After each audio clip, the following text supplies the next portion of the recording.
welcome to the Divapreneur Chronicles, hosted by Michelle Garrett, the founder of Divas With A Purpose.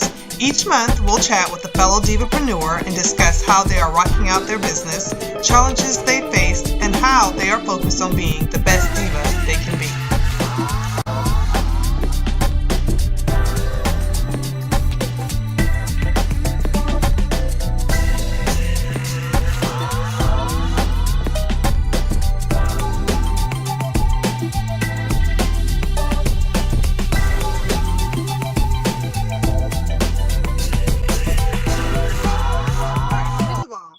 Thank you so much for joining me. This is the very first in the Divapreneur Chronicles, so I'm excited to have you join us. We have Irene Krasnof of Aspiring Mompreneur, and she is going to talk to us a little bit about her divapreneurship journey.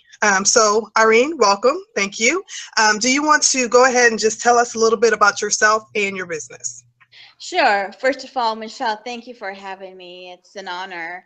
And my business is Aspiring Mompreneur, which started 3 years ago when I had my little baby girl. And I could not imagine parting with her for daycare because it took me and my husband a long time to have her.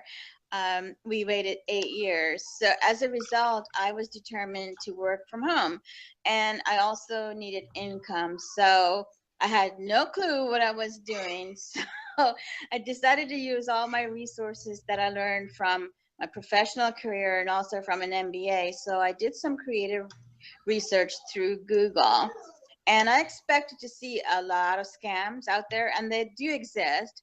To my surprise, I was pleasantly surprised to see and that there are a lot of really, really good resources like hiremymom.com, flex jobs, and so forth. So I began the hunt for finding clients and some work, and was pretty successful in earning money at a lower rate than when I was working professionally for IBM. But it, brought some money in while I was able to be at home with my baby and enjoy her various milestones. And so that inspired me to write a blog. It began as a personal documentation of my journey as a mompreneur, what it is like to work at home, and also balancing taking care of your baby and meeting her needs. And from there, I thought to myself, I know there are lots of moms who want to do the same thing that I'm doing. And I'm a member of a Facebook group. We were pregnant around about the same time, and a lot of moms are saying, oh, I just don't want to go back to work, I'm dreading it. And so from there, Aspiring Mompreneur was born. I decided to create this business where I would help moms to find the right work at home opportunity, and using my skills as an IBM consultant and my professional background. So here I am today. Fine. I love it. I can relate to that dreading feeling after you have a baby wanting to go back to work. Yeah. After I had my daughter, well, all of my kids, but I think it really hit me after I had my daughter, like, okay, that's really kind of when I started planning my exit strategy without realizing that's what I was doing. You kind of touched on it a little bit, but I'd like to talk about what inspires you. Why are you drawn to the business that you're in? I guess what draws me to the business is as a woman and also a feminist, I see how the workplace is not geared toward moms. There is a stigma associated with mom, being a mom, that the assumptions made, you're not productive. You cannot possibly be productive because you're too busy focusing on your child. And that's not true. As women, we're very skilled in both focusing on our children and at the same time having a life, a professional life, and being able to work effectively and do wonderfully and be awesome and productive. I am 10 times more productive working at home with my child than I was in the workplace. In the workplace, there were all kinds of temptations, wanting to, stop and chat with the coworkers and so on and so forth. And there were a lot of distractions. I do have distractions at home. When my child needs me, I have to tend to her needs. But I'm able to manage my time a lot better When it's time to work, it's time to work. When it's time for me to spend time with my child, I spend time with my child. And because I'm able to successfully work at home, I want to give that same success to other moms. That's my passion. That's what I live for. Every day when I wake up, that's what drives me. That's what gets me out of bed. And just see moms excel in their professional career while taking care of their children, that for me is the ultimate satisfaction. Awesome. I love that. I love that. I love that. So tell us, what does a typical workday look for you? A typical workday, like you can hear in the background, this is what my typical workday starts when she wakes up. You want to go ahead? Okay, go ahead and go pee. I'll be right there. So, this is the real deal. You're getting a little bit of the reality here. So, I love it. So I get up as early as possible at 6 o'clock in the morning to begin my workday at 7. When she's asleep, I try to get in as much as an hour to 2 hours of quality work time during that time. Yeah, uninterrupted time. Yes, go right ahead. Hang on just a second. You're fine. You're getting this is what it looks like when she's This is a true mompreneur right here. Exactly. Exactly. Yeah, sit down. You got it. But I think the great thing is that you can do this. Like you're working your business, but you're at home with your child, and you can balance both of it. Because these are moments that sometimes when we're in a traditional office setting, we would totally miss this. Yes, exactly. You totally missed that, and you know, people might think, oh, how can you possibly be productive? You know, you're distracted. Your child needs your attention, like she needs to go to the bathroom, she needs to eat.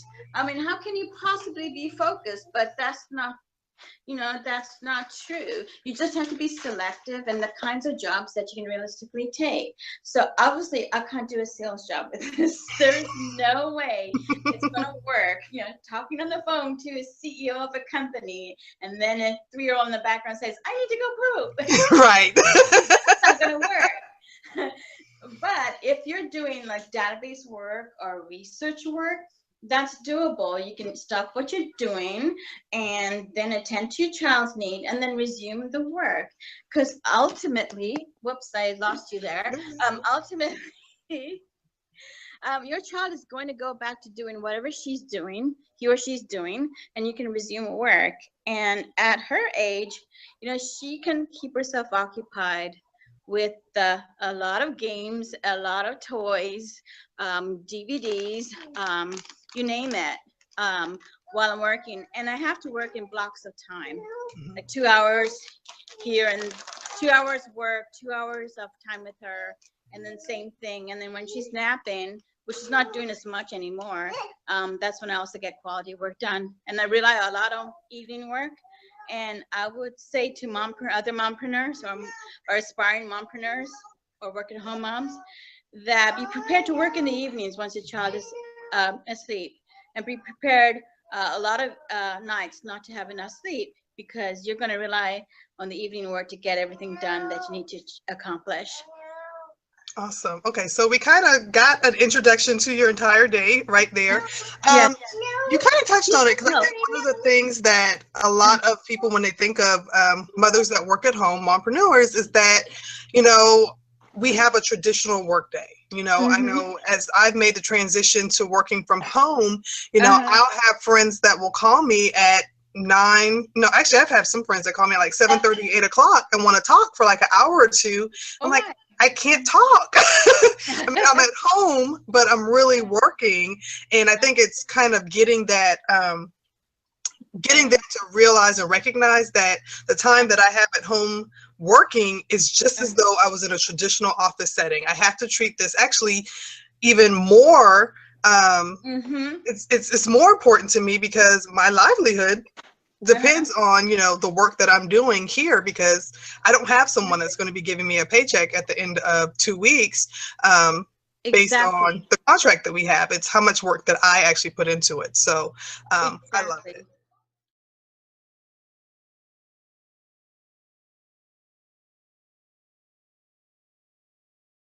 An obstacle that I've had to overcome, let me think, because there's been, you know, there's been several. First of all, the biggest obstacle is finding the profitable work at home opportunity. There are tons of jobs that pay $10 per hour or $15 per hour. And, while for some, that's, would be pretty good money relative to, if they were working somewhere else. For me, with all my obligations, this just wasn't cutting it for me.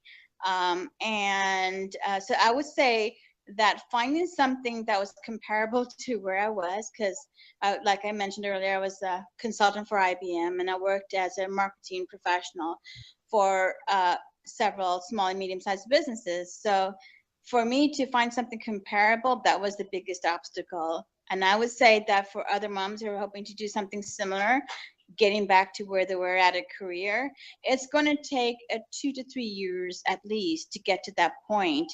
And patience is key. Networking as much online as possible is key, and persevering. And if you have to accept a $10 to $15 hour per job to start off, do that, because that will establish the relationship, and you can move up the ladder within that client. Because when they recognize your skills, they're going to be willing to pay you. And I had a situation like that. I'm still working with this client where she recognized my value. Once I established that value, she is paying me that value. But that took time. That's awesome. I love it. I think sometimes we want to leave from working in corporate America to working for ourselves and think that we're going to jump right into it, making the exact same amount of money. And a lot of times for most of us, it's a reality check. Like, no, that's not going to happen off the bat for everybody. So what motivates you? I come from a direct sales background. That's kind of how I did my part-time work and supplemented my my job to kind of help do the transition. And one thing in direct sales that we always talk about is our why. And that's something that I've taken into my professional life as well, because, working for myself, it's not just to make money, I have, right. So what motivates you, and what would you say is your why for what you do? My why for what I do is that I love challenges, and that's what keeps me going. The challenge in finding work that is fulfilling, that's intellectually stimulating, and the challenge in taking care of my child and being there for her, and seeing all her milestones and giving her the attention that she needs. I mean, it is a juggle. It's not very, very easy, and the day doesn't unfold exactly how you plan it. So I think that's the why in what I'm doing, and that's what keeps me going every day. That is awesome. I love it. So we're actually pretty much done. We're wrapping up. So I want to thank you so much for joining us. At this time, do you want to share with our community what you have going on right now? Are there any special projects or things that you have that are different ways we can connect with you? Sure. I mean, one way to connect with me is through my blog, www.aspiringmompreneur.com. I talk about, practical things like at what point do you decide on daycare, or how to find the right work at home opportunity, and so forth. So that's one way.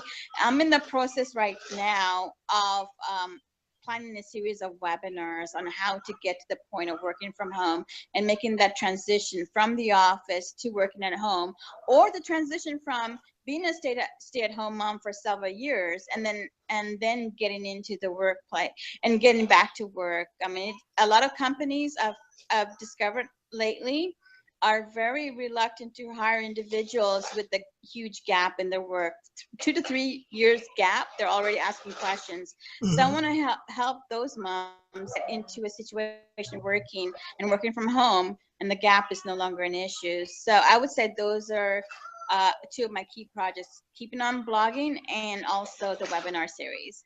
Awesome. I'm excited about the webinar series. So we'll definitely add that to our resources for Divapreneurs once you get that up and running, and share that up with our community. So again, I want to thank you so much for joining us. It's been a great interview. I've learned quite a bit about you personally and professionally. So I'm excited to see what comes from your webinar series, and just continuing to connect with your blog. Awesome. Well, thank you so much for having me. I really do appreciate it. Awesome.